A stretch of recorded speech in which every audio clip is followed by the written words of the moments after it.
The World Bank recently published a study of the rights of women in 190 nations around the globe. What did they find? Women had the most rights in countries that were the most economically free. Places like China and Russia, which were mostly unfree, came out below the global average. A free market system may not be perfect, but it has the best record of creating opportunity. Even before today's women's rights movement, economic freedom has empowered women, just as it empowered men. A wonderful example is the story of cosmetics marketing pioneer Estée Lauder.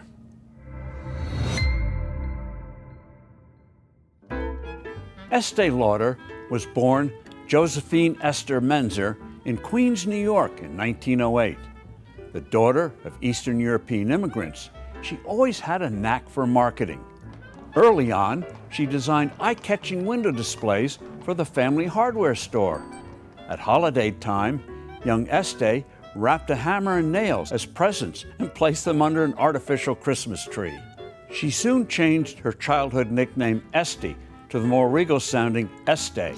She understood the importance of creating fantasy, even when the product is yourself. When her chemist uncle, John Schatz, came to live with the family, she became fascinated by the skin creams he cooked up in their kitchen. Estée started selling her uncle's products to women as they sat under hair dryers in beauty salons.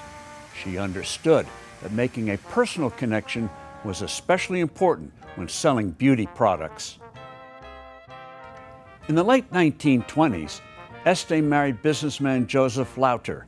They relocated to Manhattan, where they changed their surname to Lauder. They launched Estée Lauder Companies in 1946.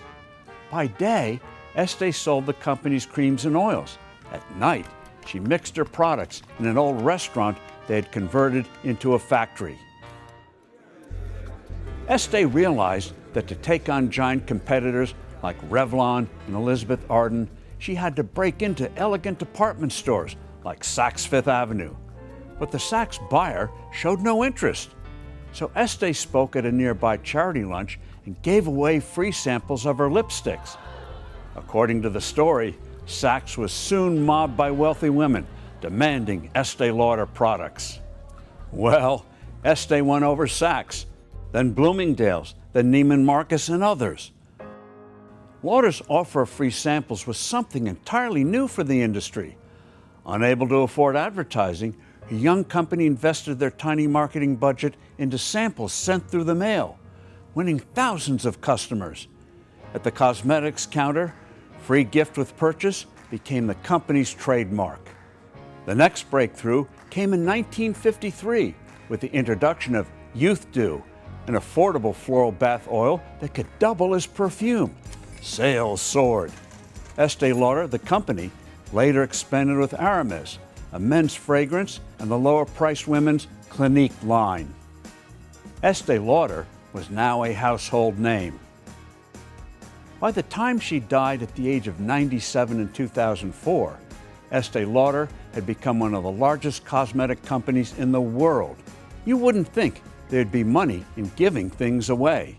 Yet Estée Lauder's free sample strategy not only helped build a fortune, it has become standard industry practice today. I'm Steve Forbes.